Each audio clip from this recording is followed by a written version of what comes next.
This podcast is sponsored by BetterHelp. Have you been struggling lately? Maybe you're having trouble sleeping, difficulty with the relationship, or just suffering from self doubt. Now, y'all know there's no shame in my game, and life has been lifing lately. Trying to manage the priorities of being a wife, mom, friend, and full time entrepreneur, it can get overwhelming. If this sounds like you, then BetterHelp wants to help you today. BetterHelp offers licensed therapists who are trained to listen and help you. Talk to a therapist in a private online environment at your convenience. There are over 20,000 therapists in BetterHelp's network, which gives you access to help that may not be available in your area. All you have to do is fill out a questionnaire to assess your specific needs, and then you get matched with a therapist in under 48 hours. How cool is that? Then you schedule secure video and phone sessions. Plus, you can exchange unlimited messages, and everything you share is completely confidential. You can also request a new therapist anytime at no additional charge.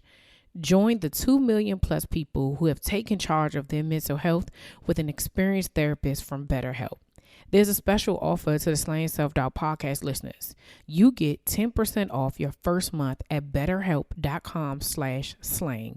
That's betterhelp, HELP.com/slang, SLAYING. Thanks again to BetterHelp for sponsoring this podcast. You're listening to the Slaying Self-Doubt podcast with Coach Felicia, where we empower Black women to overcome their doubts, fears, and insecurities in order to give birth to their God-given purpose. Join me and sometimes some of my friends on our journey as we remind you that you are not alone. I'm Felicia Wallace, and together we will find our fears and slay them. Hey Slayers, welcome back to another episode of the Slaying Self-Doubt podcast. I am here with Sara McElroy. From Raze to Rise. I got it. Listen, I was over here trying to get it, and I was like, we're going to get this together. McElroy. How are you, Sara? Thank you so much for joining us. I'm doing well, Felicia. Thanks so much for having me here today.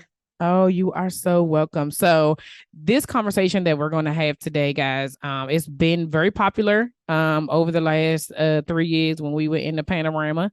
And people were leaving their jobs when they realized it is something else I could be doing with my time. Like it's like a light bulb went off during the panorama, and they coined it the Great Resignation. And so Sara is here to talk to us about that. But before we get into all of that, Sara, can you tell us a little bit about yourself and how you got started?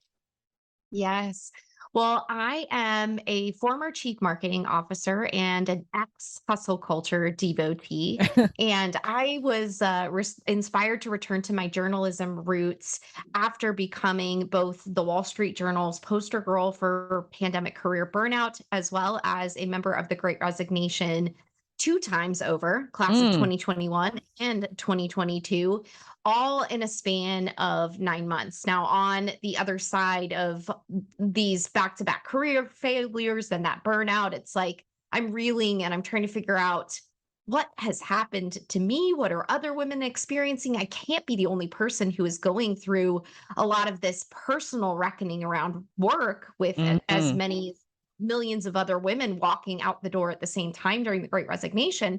So I decided to speak with them to explore the stories, the breaking points, and the defining moments that were leading them to seek greater opportunity in the wake of the pandemic as well. And that led me to found Raze to Rise, which is a journalism project and movement amplifying the powerful voices and stories of women from the Great Resignation. Yes. I love it. Like, first of all, you said two times. Okay. So you Yeah. was like, not only once am I going to resign, but I'm gonna do Uh-huh. it twice within 9 months. That's right. That was not in the plan, not the game plan whatsoever. But I will say that if it hadn't been for both of those experiences, I would not be sitting here talking to you today because I wouldn't have had the the fuel for Race to Mm, Rise, if I'm honest. And sometimes we need those really hard moments where life turns out completely different from what we expected. And it's kind of holding our feet to the fire and calling us to do something bigger. And it can be yeah. painful and it's scary. And there's so much self doubt. So that's why I was so excited to talk to you today. But it's like, it is, life is calling and saying like, you are here to do this. You got to take this leap, find it in you, whatever it's going to take. So yeah, it was both that I needed. Yes. So let's go back a bit. Okay. So I want to know, what is it, everybody had their reasons, especially during like that 2020, 2021. There was so much uncertainty, Yes. all the things that were going on. What do you think was what was your reason for your first resignation? Yeah. Well, for the first one, recently become a chief marketing officer for a private equity backed wellness concept that was scaling nationally. And for me, I was going from a senior manager in a global organization to a CMO because it was a much smaller company, but it's like, okay, on paper, I'm reaching the C level, which is what I thought I always wanted. I Mm, need to prove myself. I was the youngest member of the executive team, and not even just treated as like the kid sister, oftentimes like really caught in a lot of toxicity between that team. So I'm trying to prove myself there, hold it all together, not show any weakness. And I'm juggling an executive MBA program. I have just a couple semesters left when the pandemic hits. And so I'm thinking, okay, I just have to get through these next however many months and get to graduation. It'll all be okay. So I started really unsustainably burning the candle at both ends and was working up to 20 hours a day between both of those responsibilities, work and school, mm-hmm. and had a couple of episodes of throwing up blood that landed Mm, me in ER that I did not appropriately. I mean, I knew, right, like as anybody would, something's not right, but it's yeah. not like I wasn't ever going to do anything about it. It was more just like, I have to just keep going with the way things are right now because I don't have a choice, or at least I felt like I didn't have a choice, right? Yeah. So I kept going. And then even after I graduated, I ended up getting shingles because that environment was just so toxic. And I had just Mm, run myself into the ground and burned out so hard. So ultimately, that's why I quit that job. I'd only been there for 10 months, and I was always that good girl before mm, this, like corporate good girl, school good girl, everything. So it was like leaving before you hit a year to have a role on your resume. First time you're in a C-level role, it's like that's not going to look so hot. But when I had the shingles diagnosis and the doctors telling me like you're going to have to take essentially 8 days off from work to recover, and I am overjoyed because I've got this permission to stop and to rest for a socially acceptable reason. I didn't have to go, into the office and tell these people that I was not enjoying working with and who already yeah. didn't respect me that I'm struggling. It was like, you got a literal physical doctor's note not to do this. And I had this overwhelming sense of relief. And that was when it was like, okay, Sarah, so proud of you. You were going after the life the way you thought it was meant to be and what would be that perfect on paper life, but this isn't living. And so that's why I hit the reset Mm, button first. yeah. So first of all, thank you for sharing that, because so many people don't realize how stress affects your body, Yes. right? Yes. A few months ago, I did a speech at for this event, and I was sharing my self doubt story.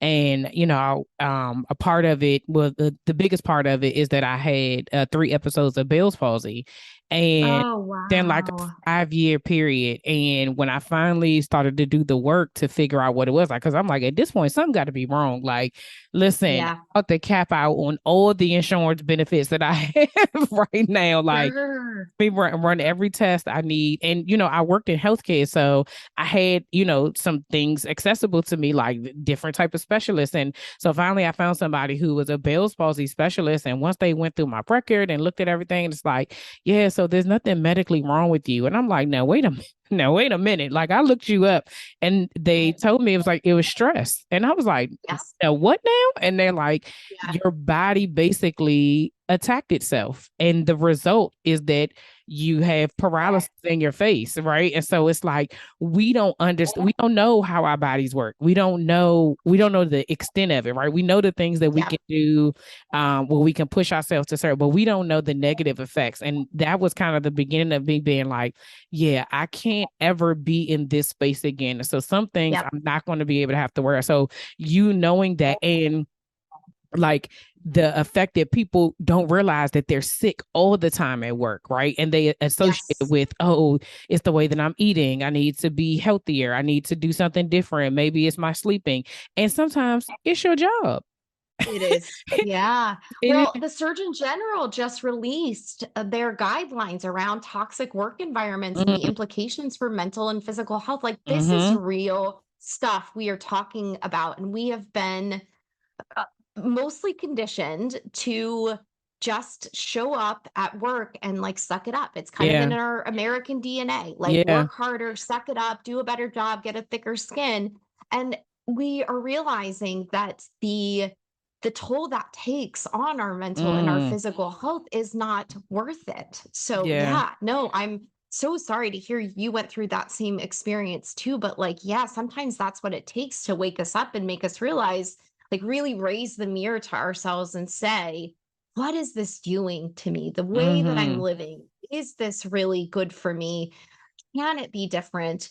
And what within my self doubt do I need to slay to Right. be able to make change? Yeah, and I think one of the other things that you were saying was how you felt like in the space that you were in that you had to prove yourself and you had to live up Yes. to other people's expectation. And that is the story of most women, that we're Yes. always working harder to prove that we Amen. deserve to Yes. this space, that we earned it, and we can't show any weakness. We have to grin and bear it, right? Like, Yep. we can't just sit on the sidelines, so when you say I have a legitimate reason why I can't go to work, because as if to say the reason to say I don't like my job and y'all are toxic isn't even Yeah, enough, right? Like, it's not enough to say that y'all are stressing me out, right? Like, this is not a good exactly. environment for me. It was kind of like, we been accustomed to prior to, this. I would say the pandemic changed a lot of things for a lot of people, but it really was like, I don't ever want to go back to that. I don't ever want to go back to excusing certain behaviors in certain environments just because it was, right? And I feel like that is what this great resignation is doing for people. It's like, I don't have to put up with this. I don't Yes, have to do this. I don't have to be in this absolutely. space. I do have to be in your coworker. I don't have to share your space. There are so many, and I think also not only for the employees, but for the employers that got it, right? That was like, you know what, we should be doing things differently, are the ones who said, you know what, I get more work out of my people when they're at home. They're more productive and they're happier when they do remote work, and we give them flexibility instead Yep. of just like putting them in this box or this wheel and say, run Yep. until you're Exactly. Right. Absolutely. No, it's been this huge wake up for everyone to say, like, well, you bring it back to even when we had the shutdown from the pandemic, and all of a sudden these arbitrary rules and mm-hmm. these social contracts that we had all signed about how the world and the economy works and how we all have to work, and being at an office 5 days a week, for example, for those who could pivot to more of that remote working. All of a sudden it becomes like, okay, if that's not the gospel truth, that Right. I have to be in the office 5 days a week to do my job, what else regarding the Mm-hmm. unwritten rules around career, job, all of that do am I subscribing to that maybe aren't actually true? And it's like, you start to pull that thread, that loose thread on the sweater, you start to see that there's a lot more to be pulled there and to be Yeah. examined, And really to consciously examine our belief systems around these things. yeah, absolutely. And we're still learning, right, on both sides. And Yes. I just I'm I always say that the pandemic, like I said, the pandemic was definitely a wake up call. It wasn't anything anybody asked for, but it definitely was a Yes. blessing for some people, right? Like, it Right. really pivoted them into a place that they would not have gone into otherwise. And so they, Totally. even with the the trying to think of the word, the heaviness of it, and the, the deaths and all of that stuff, there are Yeah. still some blessings that came out of it. And so for those, even for myself, I'm grateful for the transition, because even for me, I would have still been in healthcare during that time, and I left like Oh, uh, sure. 2 months before it with Wow. no one knew. And so it's just like, oh my gosh, I would have been, frontline, and my, you Oh my know, goodness. a worker, my kids being at home by themselves for 2 years. And I was just like, thank you. You got me up out of there before Yes. I had to quit. Yeah. I would have been a part of this great resignation. Oh my gosh. Like, nope, this is So not for me. crazy. So let's talk about, where this is slaying self-doubt. So when you knew that this was like all of these things were happening, and as that, your health issues were coming up, and even in the first time and the second time, because in both times, how did self-doubt show up in your journey? Sure. Well, the first time was really in the second guessing myself along the way. I mean, if I'm completely honest, I knew that job wasn't going to work 4 months in, maybe even sooner. So I Mm, started in July of 2020. And then by November, when I really had my first realization, like full on clarity moment that this wasn't going to work, it was the weekend of Thanksgiving. I was working on a final for my business law course, and it was a take home exam, which was very generous of the professor. Like in sort of like the midst of all the pandemic chaos, the professors mhm. were pretty supportive with certain things to help us make it through. But I'm working on this take home exam, and that Thursday, I'd been working a little bit. So, like Thanksgiving Day, working a little bit, went to the gym. I get a call from my boss, who's the founder and the CEO of the company, because he's going back and forth with the chairman of the board, who's part of the private equity firm.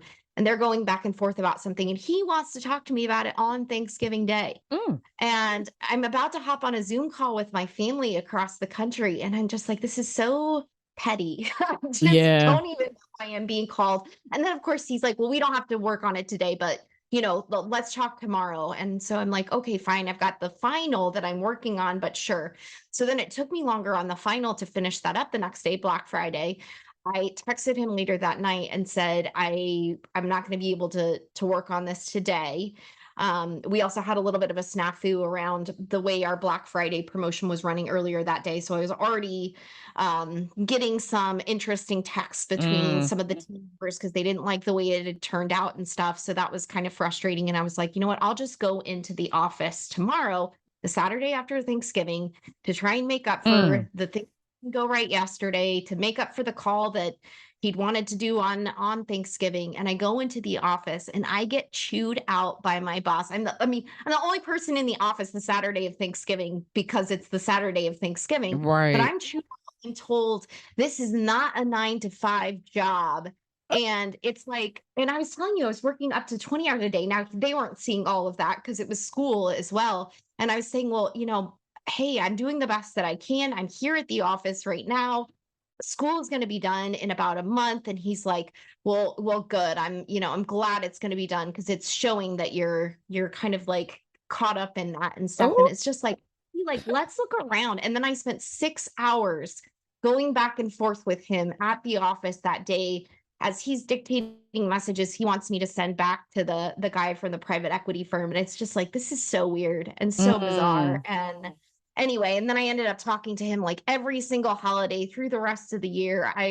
There are so many other situations with lying, backstabbing, gaslighting, Yeah. manipulating, stuff like that, like just really playing fast and loose with morals and ethics with some of these other folks. And it Mm-hmm. was like, I knew, Felicia, I knew that it wasn't going to work out, but I told myself that I couldn't leave the job before Mm. a year, and it was like the perfect on paper job. I felt like I just needed to hold on, but I'm doubting and second guessing that part of me that knew many months before I actually left that I was going to have to go. And so it took my body screaming at me through shingles to be like, Yes. this is going to have to happen. Now, at that time, I was interviewing for the job that became my second Great Resignation, and the timing was incredibly serendipitous in that I get diagnosed on a Tuesday night, and the next Wednesday and Friday are my two final interviews for that job. So it was even better because I was going into the office for the old job and I wasn't really able to hide that I was doing interviews, but I was off for shingles. I took those two interviews and I did get that job, but it was like, even if I don't get it, I'm not walking back into that office after Yeah. my shingles break without knowing there's a light at the end of the tunnel. I will put in my resignation. So I even got a verbal offer on the job. And the recruiter said, Sarah, don't quit yet. And it was the last day I was going to be out for shingles. And I still called and I turned in my resignation because I'm just like, at this point, I don't care. I just can't. Yeah. I can't. Yeah. Yeah. That is so everything that you said makes so much sense, right? Like the fear of all the things that you worked hard for to get to this place, Yes. but your everything in you, your body is, like you said, screaming at you, run. And we still say, well, maybe Yeah, maybe I'm absolutely. wrong, right? And it's this thing of like really trusting ourselves, trusting our gut, trusting we say it, Yes. right? But do we actually do it? And most times, no, because you said, like you said, you knew before your body knew that Yes. you this was not going to work. But the fear of what it would look like, the fear of um all the things that you, like I said, that led up to this moment, what that would look like to Yeah, other people, continue to let you just stay in this space, right? And absolutely. Absolutely. it's a thing that it when every time I hate, like in my try to find better words for it, but it's like it's we annoy ourselves so much because it's like if you had just listened the first time you were telling Yes. yourself to leave, Yeah. but like you said, everything is for a purpose. And if you had not gone through that, you would have left, right? But you wouldn't have got that the next job, which you ended up leaving Yep. too. Yep. And Yep. so then what led to the second resignation? Yeah. Well, no, you're spot on in that the way that I do really look at all of this now is that like it had to happen too with as deeply ingrained as my good girl conditioning was. Mm-hmm. It was going to have to take experiences that were breaking me in half Yeah. to get me to make a move because otherwise I was just going to keep my head down, keep working, just hoping I could make it Mm. better, get these people to respect me, like just hang on and make it through. But on the other side, I get this job. I moved down to Florida. It's a director level job, a bigger company, and I'm way better at reducing my hours. I'm like, I am not going to do what I did before. I'm Mm-hmm. working a more normal schedule. I'm making yoga and meditation and self-care and all these things a priority, but I've got this nascently healing burnout wound, and it's it's getting better, but it's not completely healing, and I couldn't really figure out why. And then it finally just hit me like a ton of bricks that burnout isn't just that overworking piece. So actually the part around the toxic culture in that other organization, like I knew it was toxic, but somehow in my mind I had parsed that out from burnout just being overworking. Like burnout is Mm. very much a part of the toxic culture thing too. And Yeah. that's what happened down here is that I moved into an organization that was incredibly misogynistic. There was a member of the executive team making sexually harassing comments that weren't addressed for months. Mm. And finally, by the end of that, as like I'm clearly seeing my voice isn't being heard. They do months after even HR overheard one of the comments, they finally do an investigation, but it's such a just a performative farce of an exercise Yeah. that I'd given them 3,000 words of documentation detailing 4 months of missteps across the company, not even just this one person, but other Mm. people, and essentially like failure to act and sort of like a negligent handling of all of it. And the the HR woman comes back to me. She puts an hour on my calendar for the readout after the investigation. And instead, she reads back to me 10 bullet points, 192 words in less than 4 minutes. And there's really nothing new as far as Mm. anything that was happening. It was mostly like legal boilerplate and things that Yeah. were happening beforehand and stuff. And so it was like, okay, this is just for you all to get me off your backs. I'm not going to do this. And so I quit the next day with no 2 weeks notice. I wrote this like blistering anti-harassment resignation letter, power of women's voices, uh turned it in and sent it not only to my boss but HR and the CEO the next morning. As I'm in the office, like hit send on it, leave my laptop, walk out the door. And it was just like, oh my God, I don't even know who I am anymore. It was the good girl. So Man. I don't know who I am, what I'm doing, what's going to happen from here.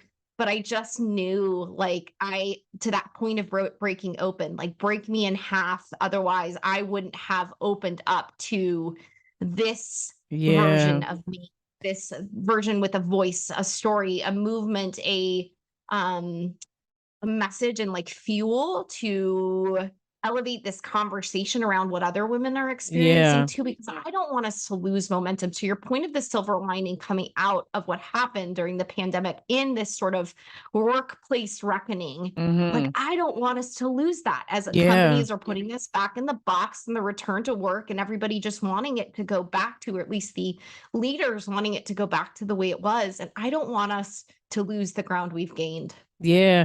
No, so again, thank you for sharing that because even in you telling your story, it is so, a lot of I've heard some people like, I don't understand why I have to share, certain things or, I'm comfortable with sharing this. Hey, share whatever you want to share. But the power behind sharing your story a lot of times is that there's someone listening to this whenever they listen to it who is going to be like, yo, that is me. Like this, Yeah, Sarah is me, absolutely. right? Sarah is me.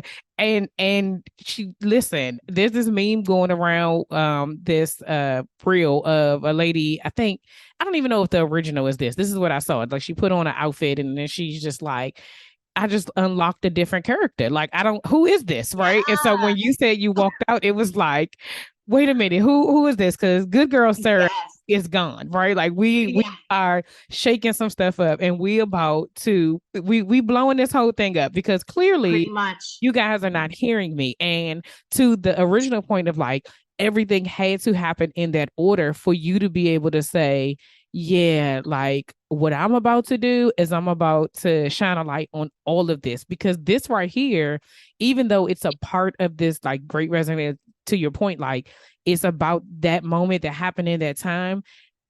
But people have been wanting to leave their jobs for forever, right? Yes, And they are absolutely. Absolutely. miserable.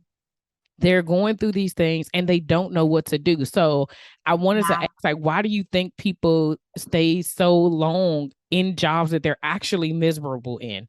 And Yeah. yes, I'm sitting here like, okay, so I mean, jobs, relationships, marriages, friendships. I Yes. mean, we can run it down, right? Like, so why do you think people stay so long in anything that they're miserable in? Yeah, absolutely. No, it's you make a great point. It really is one and the same as far as the universality of what holds us back in all of those situations. We know from the standpoint of our biology and our brains, our nervous systems, we crave stasis and certainty and stability. And so anything that's going to shake our snow globe so much Mm, going to require us to give up those pieces like the security blankets that have kept mm, us hate them, right? We at least know it. It's like the devil you know versus the devil you don't. Like we know yeah, that devil and we're not even willing to let go of it to move toward what could be something that's much better for us because uncertainty is like drives our brains crazy. There was a study, I think it was published in 2016, that looked at our brains on uncertainty, and we prefer to know that a negative outcome is happening than have uncertainty with the possibility of a positive outcome. Like that's how much mm, our brains are programmed to not to avoid uncertainty, I guess I should say. And that goes back to thinking about like uncertainty was really the greatest threat to our survival for a very long time through our genetic yeah, lineage. So that really comes into play. But then, as I've been interviewing women, what happened is that I first put out a call for stories to speak to women who had already quit during their great resignation because I wanted to hear their stories as well. Like, what were they experiencing and what was leading them to turn in their resignation letters. And I had in the first tranche almost an equal number of women who wanted to connect, who were feeling stuck in jobs and Mm, wanted to quit, but felt like they couldn't. And I would speak to these women, and these would be brilliant women with great careers, what I would imagine would be enough stability to even think about getting like switching a corporate job. But they would think like, I can't even think about trying to get a new corporate job because I'm too old, or I don't think I can mm, find some the same I pay or am paid now, or like all these things and reasons. And it's like watching these brilliant women walk into these glass walls in their mind. mm-hmm, And it became like, because I'm categorizing their reasons, I came to find that there are really like three main categories. The first is fear, and fear is like so wily and cunning, and it manifests in so many different ways. Self-doubt, I put in the mm-hmm. fear category, but it's like you can tame fear in one way and it will pop up in another, because Yep. again, it's a biological wiring to keep us safe. So it could be like, okay, I tamed the self-doubt. I feel confident, like I don't have imposter syndrome related to this move. I'm going to be okay, and I feel confident in doing it. But then I could have it pop up in other ways, like it could be money fears or something like that. You know what Mm-hmm. I mean? It's like a nine-headed hydra, like a Yeah. game of whack-a-mole with fear that you have to watch out for, because our brains will do what it takes to keep us safe. The next category is really that conditioning, that good girl conditioning of what a career should look like, what I should do.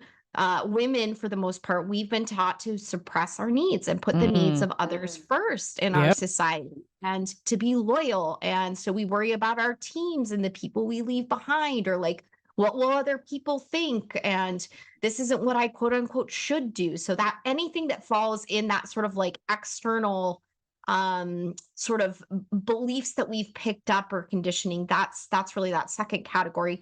And the third is limitations of our biology, both cognitive and our bodies. So cognitive being like cognitive biases, logical fallacies as we're making these decisions. So for example, like sunk cost fallacy. Well, I can't leave this job. I've invested 10 years here. I'm, Yeah. a year away from a promotion, or I can't throw out my nursing degree to go into something different because I spent all that time and money investing in that. So like our Mm-hmm. brains will get in the ways in that form. But then to your point of the physical aspect of things, I had an awesome interview with this woman who is an emergency room doctor in the Houston area. And we were talking about how the body is so brilliantly adaptive to stress Mm-hmm. that we often don't know just how much a job is taking from us until we hit a breaking point moment, because we get almost that frog in a boiling pot of water Yeah. situation, because our biology is so smart. It's like, you're in a stressful situation. I'm going to figure out how to adapt and survive in this. If we're going to go in every day, like our bodies figure out how to adapt. And she was talking about it from the standpoint of like cardiovascular disease, for example. Like that's known as the silent killer, because there aren't indications until it's hitting If a breaking something point, like happens, our blood yeah. pressure is rising, or the shingles or Bell's palsy, or those things, because our Mm-hmm. bodies were just trying to keep us safe there. So we don't even know the toll it's taking Yeah. until it really really hits the fan. Yeah. No, that is so good. Yeah. As you were talking, I was thinking about even in my transition when I, left my job and I knew um like, okay, I know that although I love my job, I enjoyed the people that I work with. When you said that a lot of the women were feeling stuck, that was exactly how I felt, right? I felt Yeah. like there's so much more out here for me, but I could not do anything else if I stayed there. Yeah. it was like everything in me knew whatever it is on purpose to do would never come to fruition as long as I'm in this space. Yep. But I loved it so much, right? That I was wrestling, basically with God, like, are you sure this is what you want me to do?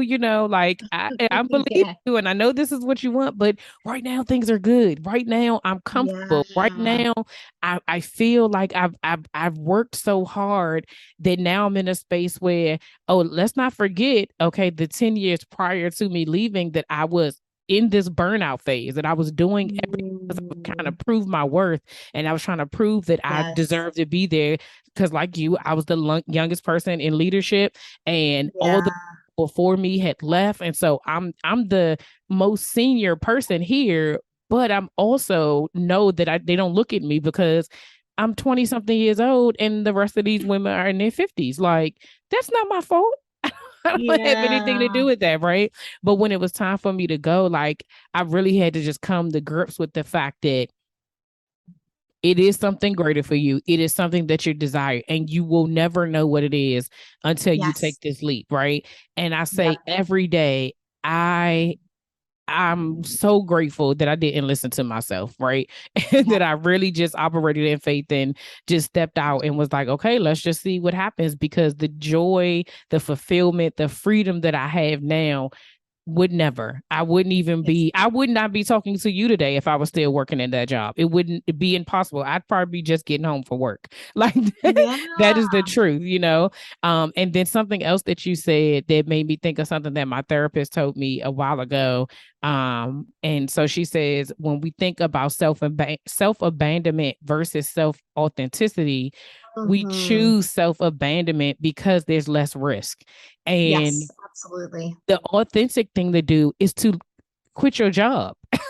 Yeah. Right, but you choose self-abandonment because you're already safe, you're already in that your comfort zone. And I heard something today that said, it was a sermon, and he was having people to say, like, what do you want more? And somebody said comfortability or something. He's like, you don't want that. People die in their comfort zone, that Oh, like they don't yes. move, right? And so, as you were saying, it's like it's more to life than what we think it is, right? Like, and so I really don't, I want to put a disclaimer, like, this isn't like go to your job and be like, I'm out of here. Who's coming with me? We don't want a Jerry Maguire moment, right? Like, you have Right. to know, you have to know yourself. You have to know your breaking points. You have to know what it is. And so, Sarah, I'm going to ask you, I'm going to ask you this, and then I'm going to ask you my question. Cause I'm like, I knew I was going to love it, but I'm in it now. I'm in this conversation. So how do you Awesome. know if you've reached your boiling point at your job? Like, Yeah. when do you know, okay, it's time to go? Did you hear that ad at the beginning of the show? If you're a business owner looking to expand your reach, you can promote your company or product with a host read pre-roll or mid-roll ad by me on the Slang Self Doubt podcast. If you want more information, email info@FeliciaWallace.com. That's info@FeliciaWallace.com. Now, back to the show. Yeah, absolutely. Well, so I love your caveat around the Jerry Maguire moment, because I'm somebody who basically had my own Jerry Maguire moment, minus the goldfish and calling other people to come with me, but a very sort of like burn it down, I'm out sort of a moment. And it's generally not what I would recommend. If you can avoid it, like, don't do that, because it is super hard on your nervous system and your life to upend it like that. Yeah. So it's this amazing thing that I was so surprised as I started interviewing women and came to see that a red thread, or the singular red thread connecting all of their stories, was that all of them had reached a place of just knowing that they had to quit their jobs. And some Mm, women would also do, you can do, budgets and spreadsheets and pro con lists and talking to other people and things like that. But ultimately, those more cerebral exercises and mental gymnastics, those were secondary to a part of them that just knew. Now, mm-hmm. I was floored by this, because you think about what we're taught as far as how we should approach our careers. It's logic and rationality and pragmatism. It's like, find that linear career Yeah. path, climb the ladder, chase fancier titles, pull down fatter paychecks, and like Mm-hmm. you're guaranteed, quote unquote, air quotes here, a happy, successful, secure, stable life, or whatever that might Allegedly. look Right. like. Alleged. More so than ever, though, there are no guarantees like that. And it's almost like, with what happened in the upending of the pandemic, is that we've reconnected with more of this gut instinct within us. So whereas like logic and rationality like flew out the window when all of a sudden everybody were immersed in a global health crisis and a black swan event, it's like Mm-hmm. kind of thing, what do you go back to at that point? And so I think subconsciously, I don't think it's been a really like overt thing, but I think women, we've been returning to this part of us that is just deeper and wiser and knows what is best for us. And I deeply believe that we all have this part in us. It's just a matter of reconnecting with her, uncovering her, like shedding all the layers and the Yeah. crap that we thought, or what other people think about us, or what we quote unquote should believe, all those things, but that part of us is there within us. So that is the most important thing, is like, when you know, I believe that you know. Now that doesn't mean that you go in, you Jerry Maguire tomorrow, but Right. you honor that knowing, and you Mm. start your exit plan, what your next step's going to look like. You lean into the dream of like, what would I really want to do? Because if you're going to go to the trouble of quitting your job, of course, sometimes there are scenarios like, I've certainly been there, like harassment, discrimination, really toxic situations. Sometimes you do almost need, I was telling this story to a woman a couple days ago, and she was saying that second job that I had, she had a similar situation like that too. It's like a rebound boyfriend, Mm. almost Hmm. like a Yeah. rebound workplace of like, get me out of the last one. I'm so miserable. It's breaking me. I just need to get out. Like sometimes that happens. But the more that we have the ability to talk ourselves through, like honor that knowing, don't disregard it. And it kind of sounds silly to even think about like talking to ourselves like that part of us, but your point of self-abandonment and self-betrayal, we don't acknowledge those parts of ourselves that Mm. tell us we are Hmm. supposed to do something that goes against the status quo. And when Yeah. we suppress that and ignore it, that's when it builds into those physical manifestations, or mental and emotional, that our bodies and our minds will get our attention at some point. So the more that we can honor that and be like, okay, Sarah, I hear you. We are going to get out of here. We're going to do it in a way that is gentle and loving to ourselves. And we're going to Yeah. figure out what the dream looks like next. Like, give yourself the time and space, if you can, to use the power of your intellect to map out what comes next. But really, you're leaning with more of that intuitive, like gut instinct part of you. Yeah. No, I think that is so true. And as you were talking, I was thinking like it really is the slang of the self-doubt, right? Because Yeah. trusting yourself, that is what is stopping most of Yes. us from doing whatever the next scary Completely. thing is that we don't trust ourselves that we'll be able to do the next thing. We don't trust in, for me in as a believer, I'm like, if I know that God has supplied all my needs, I have to believe that he's going to supply Yeah. afterwards, even if I leave this job, right?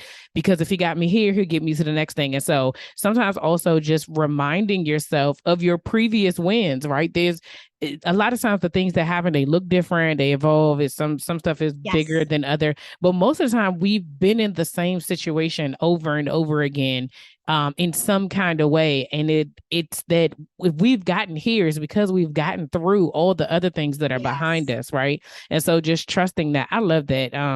This definitely, so like I said, I knew this was going to be a great conversation, because I'm like, there's so many people out here that this is why Yeah. I say self-doubt shows up in every area of your life. It is not a one thing, which is the other reason Yes. why it's not a one-time fix, right? Because you could fix it or acknowledge it and do the work in your marriage, but then it's in your parenting. And then Yeah. okay, I'm going to fix my parenting, but now it's in my career. Okay, well, now I need to go deal with my money, and now I need to deal with my health, and now I need to deal with myself, right? And all of those things. So it's just going to continue to show up. But I think that having these conversations, one of the things that you were saying earlier about, as the world is returning back to, okay, I've noticed a lot of people's like first time back to work since March of 2020. And I was looking like, why? Like, why? In my mind, I'm saying to myself, why are they making people go back? Like, what is Yeah. what is the big deal? Yeah. Now, some of it is they bought these buildings somebody got to use them because Right. they paying on them, so somebody needs to be in the buildings. And so at this point, whatever. But it's like, like you said, how do we make sure we don't go back into that space? And as you were saying that, I said it's about having these conversations. It's about doing what it is that you do to make people aware that it doesn't have to be this way. We don't have to go backwards.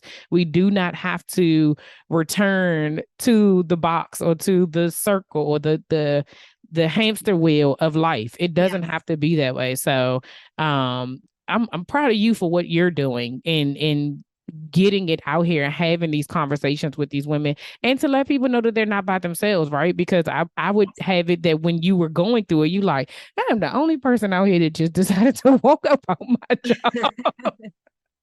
It's a lonely place, right? Like, especially because self-doubt, for me, to that point of what we were talking about, and the ways that we're held back when we know we need to leave, and our very well-intentioned brain and bodies get in our way. But self-doubt really is like, it is anchored in that fear, and part of fear is that it is very isolating too. Mm-hmm. That voice can tell us, like, try to keep us small, try to hide it from other people, try to make us feel like we're the only people going through it. And absolutely. And that was one of the things too that inspired Raze to Rise, is that especially on the front end of like that first resignation, or I guess I should say right after I move, I'm cutting back on my hours, and like things aren't completely healing. Like they're healing a good amount. And actually that was during the time that my story was picked up by the Wall Street Journal, and I did a podcast episode from them, and it kind of ends like, Sarah's found more peace and a balanced life living on the water. And yes, that was true, but like the toxicity of the culture was still a paper cut walking in there every single day. But like, as I'm spending then hours on the internet Googling, like, okay, what do I do now? Like burnout, healing, all of these things. It's like, there's so many just articles and like platitude packed listicles and things like that. But like, I wanted gritty, messy, hands in the clay learnings. Like, I wanted from other women what they had been through and how they healed. And it was harder to find, surprisingly, than I thought, because you're right. There is like such magic in our unique stories and our unique experiences. And when I talk to women too, many of them talked about seeds planted by hearing other people's experiences and stories. And if plant that seed to build even just the smallest bit of belief that it's possible for me, because it's possible for that other person, a name, a name and a face, right? Not just advice on the internet from somebody who's just churning out blog content. Like that is so powerful. Yeah, no, you're absolutely right. Which is the reason why I say, like, doing this series of the journey behind the business allows people to see other people, right? Who are like, no, they're going through this. This is really happening. It isn't no fluff. We giving you like you said, we giving you the realness of it, so that there is no sugarcoating it, because you have to get to the other side, like in the, there is another side once you start doing the actual work. And so what have you learned about yourself during this journey that you didn't know before? Yeah. Well, I think a couple things really come to mind, really, that I did. And, there is something to be said for hindsight bias, right? Like getting on the other side of a journey and then being able to look back and say, oh, I knew that it should have been like X, Y, and Z, or I saw it. But I think there's something really real to that too. And I look back and I'm like, she knew that version of Sarah along everything that she needed to do. And she was right about it the whole time, but she was fighting herself, warring with herself, rational brain versus gut, going head to head, round after round. And that is like, that in and of itself creates so much cognitive dissonance and inner turmoil and stress, and like activates the fight or flight response in the nervous system, like all in and of itself, let alone the toxicity of these cultures were problematic for me. But yeah, so I can look back, and even though, as we were saying right before we started this, like slaying self-doubt, like this is getting up and slaying that dragon every single day. Like it is not, some days are better and easier than others when you collect more proof points or data points of trusting yourself, Yep. seeing that thing work out, or working out in such a way that you figure it out, right? Like as long as you're building data points or collecting data points in the direction of a net positive outcome, like it becomes a little bit easier. But there are days that like you still will have so much struggle, but it's about coming back to that relationship with yourself and nurturing that self-trust, honoring what your intuition and your body are telling you. Like all of those things are things that I've learned about myself that I just never did, Felicia. Honestly, I didn't even know there was a deeper, wiser part of me, or like a still small voice that is my intuition. Like I just didn't even know it was there, let alone how to connect with it. So that's the first thing. And then I think the second thing too is that I have really come to appreciate, even as this, and I'm sure you can speak to this too, like you start going out on your own and building something from nothing that is, there's like no well-worn trail ruts for the direction that you're headed. It's like, not only is it challenging you in the space of building whatever that business is, but it's like, guess what? You're going to strip some like layers of other unhealthy beliefs or things that are holding you back, even in your personal life. Yes. And it's like, for me, what I realize is one of the things that I really cling to is knowing what the path is going to be. And I've had a lot of that as of late, where it feels like, nothing's like really cracking and crumbling in earnest, but things are not working out exactly on the timeline that I expected, or exactly the way that I wanted to. And I am white knuckling it rather than just surrendering and being like, just accepting and being in the present moment and just like letting it flow, letting life flow in the way, whatever the universe, God wants it to. Yeah. I am fighting it, and I'm creating so much. We create suffering for ourselves by having these expectations that, when something doesn't match it, our mind immediately goes to a thought, a negative judgment, which creates a negative feeling. And then we spin ourselves up, versus if I could just flow and be like, it's okay that thing that or that path that I had to the next piece of this puzzle isn't exactly the way I thought it was going to be. And if I just surrender and accept that, this journey would be so much more pleasant along the way. Sarah, you are speaking to my soul right now. Okay, because what she's talking about, y'all, is releasing control. That is what the difficulty is with with everybody, right? Let's just be honest, it's not just us. But no, you are absolutely right. It's stretching, and like you said, it goes against the things that we've been taught, right? The habits that we created before we even got to this place, the stuff that was ingrained in us that we've seen, that it's just like, why can't someone just tell me why can't I know how it's going to end? Yes. And, I have to remind myself often that you can't know how it's going to end, because you probably wouldn't do it if you knew what was coming. Like in real life, if you knew what's coming, you'd be like, you know what? Let me go and see who's hiring, because I'd rather deal with this because I know what to do. This right here is too scary. It's that trusting yourself thing and stuff still being scary. But at the same time, the reward is moments like this, right? Moments where you're having this conversation and you're saying, this is why I do this. This is the reason why those things had to happen, because I'm able to connect the pieces that's going to make the difference for maybe not right now. Maybe I'm not going to see it. Maybe it'll happen in 5 years. Maybe it'll happen. But at some point in time, somebody is going to reap the benefits of our struggles. And I'm laughing because you have to laugh to keep from crying in real life. Well, it's the idea of this, like, of divine timing, right? That like we humans are so attached to this linear perception of time, and being able to, we live so much of our lives either in the future or in the past, Monday morning backing, and we're just like robbing ourselves of the present. And we just to realize that as much as we in our modern day society hooks into time, like if we weren't, I was reading a book yesterday, but it was like, if we weren't around and it was just the trees and the animals and stuff, like nobody's sitting around thinking about time and like No. how quick or happening or any of that. Like we're obsessed with it because it makes our world go round. But like as much as you can unhook, it's actually a spiritual teacher, Eckhart Tolle. I was reading The Power of Now yesterday because I needed this lesson again. But Yeah. like this, as much as you can unhook from the pressures of time, the way that we have established them, especially in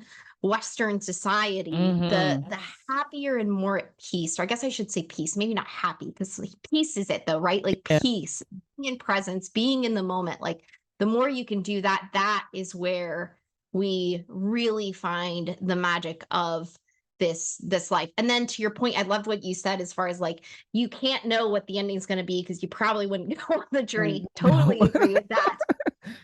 And the other piece being when we think we know what the ending's going to be, we'd often write an ending that's smaller than the one that Yes. is for Oh, us, right? We, if we don't allow for life to unfold the way it's meant to, we will often hold ourselves to smaller expectations. Like mm-hmm. we want those beyond our wildest dreams and imagination kind of outcomes. Like I just have found, or I'm learning because this is still new for me too, just in the last couple of years, but like the less that I try to steer toward an exact outcome and I let myself be surprised and delighted by life, Yeah. the more beautiful it becomes. Yeah. I Better know. than I could ever imagined for Oh, myself. oh man, I totally agree with you.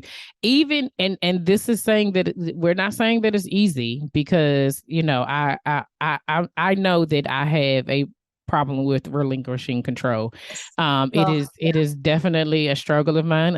I do my best every day, and I'm just gonna keep trying. But there are yeah. moments that I have to say, like, okay, I have to let this go. There's literally nothing. Have I done everything that I can do? If I've done everything that I can do, then wasting time on worrying is doing nothing. And then I have to Yes. then remind myself, hey, remember the last time you worried yourself into Bell's palsy, right? Like it doesn't always Yes. have to be external things that cause stress. You can do it to Yeah. yourself, right? And Oof. so it's just a reminder, to myself. That's, I always say slaying self-doubt is me. Like as far as anyone who knows me before my first episode, what doesn't know me, and most people who see me now, they don't remember, right? Because it's been 20 something years, but I know what I look like. But it is my reminder every day that I can't go down that rabbit hole. It's my reminder every day that this is what you have to be reminded every day, that you have to just let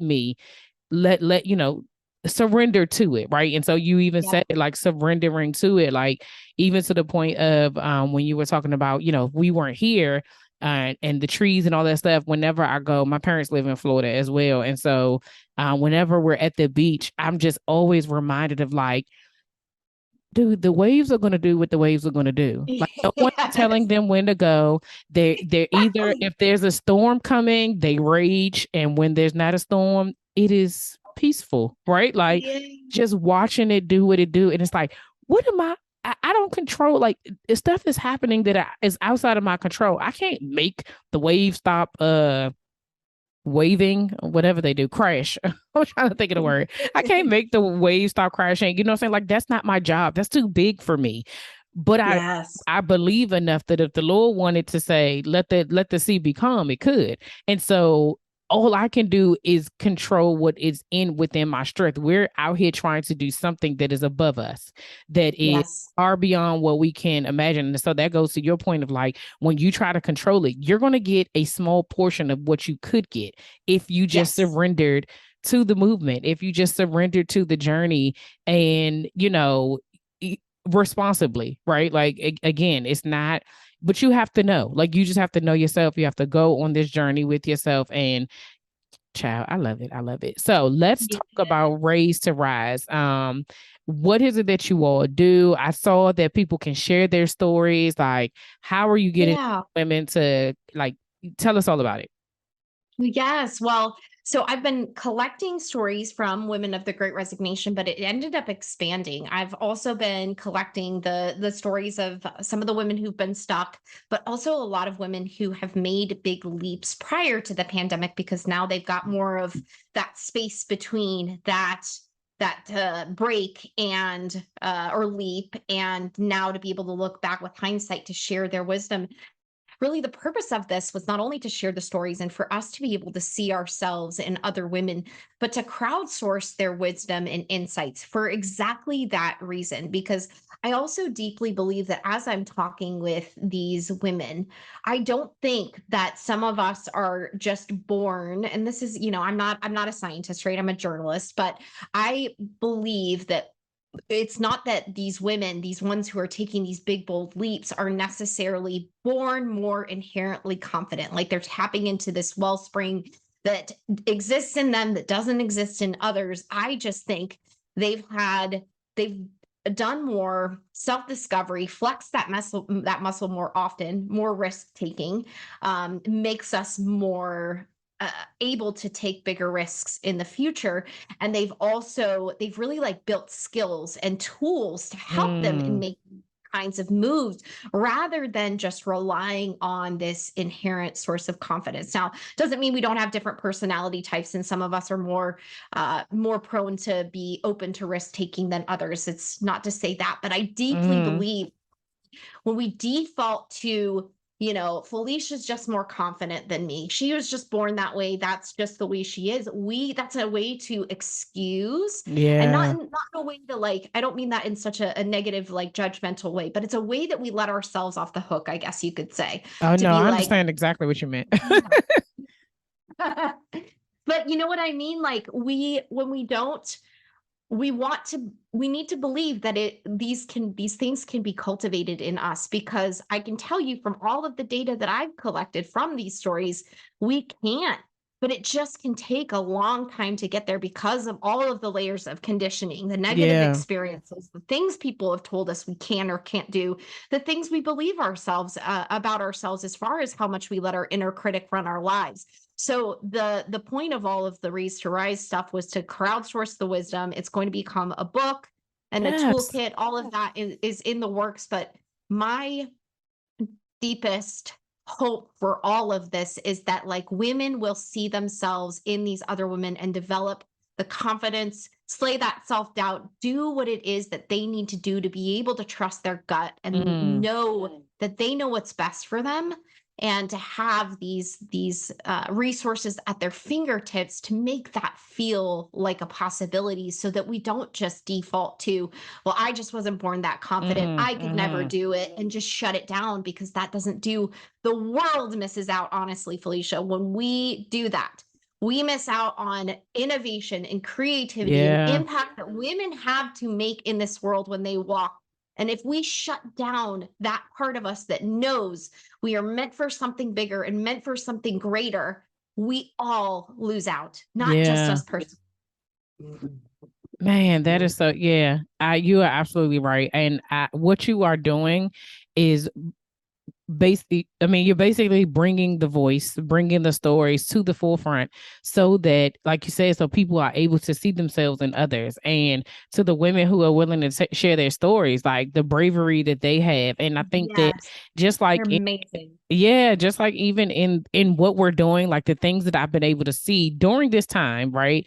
During the pandemic, and how women are stepping up to say we will no longer just sit on the sidelines. Like we are creating our legacies. We are creating space, Yes. brave and safe spaces for women to show up. And so I definitely encourage you to continue to do what you do. I know that there will be so many women who are going to be impacted, so many families, the amount of businesses, dreams, the things that will come from people finding that peace and being able to walk away from tradition, because that's all it is, right? Yes. Like Yep.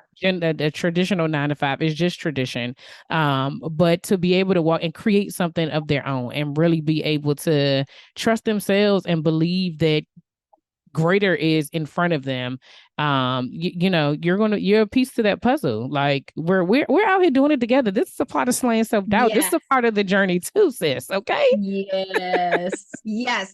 A rising tide lifts all boats. And like the more that we as women, because part of the sort of the way of working with workplaces being designed by men for men, women, there's an undercurrent of competition amongst us, honestly, Yes. because we've had to fight to have a seat at the table. And there was a scarcity mindset because there weren't enough seats for all of us. If you look back historically, like our mothers and grandmothers fought a good fight to give us the chance to be here. And so there's this, like, there can be these undercurrents of competition that are left in scarcity. And the more that we can be like, no, like I'm going to shake all of that off. I don't subscribe to it. I am here to not only better my life and my future, my family's lives, but to support other women along the way, because we all deserve this. And there's enough room for all of us. Everybody.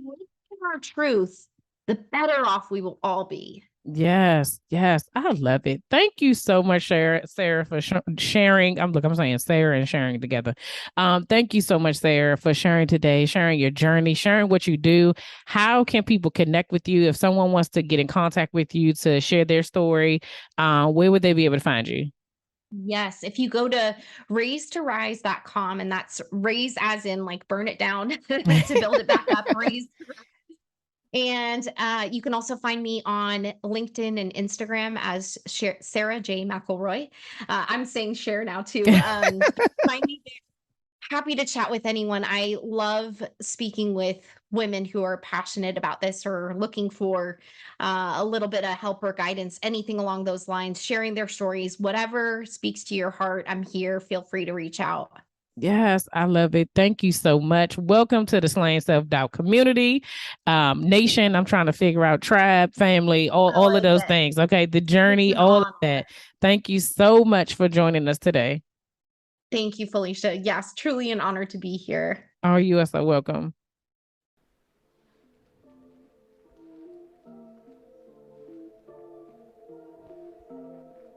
All right, y'all, that's all for this week. Thanks for listening, and don't forget to share, subscribe, rate, and review. Remember to head over to Facebook and Instagram and follow me at Slaying Self-Doubt. Oh, wait, don't forget, go to my YouTube channel and watch this episode, and remember to press the subscribe button. Until next week, see ya.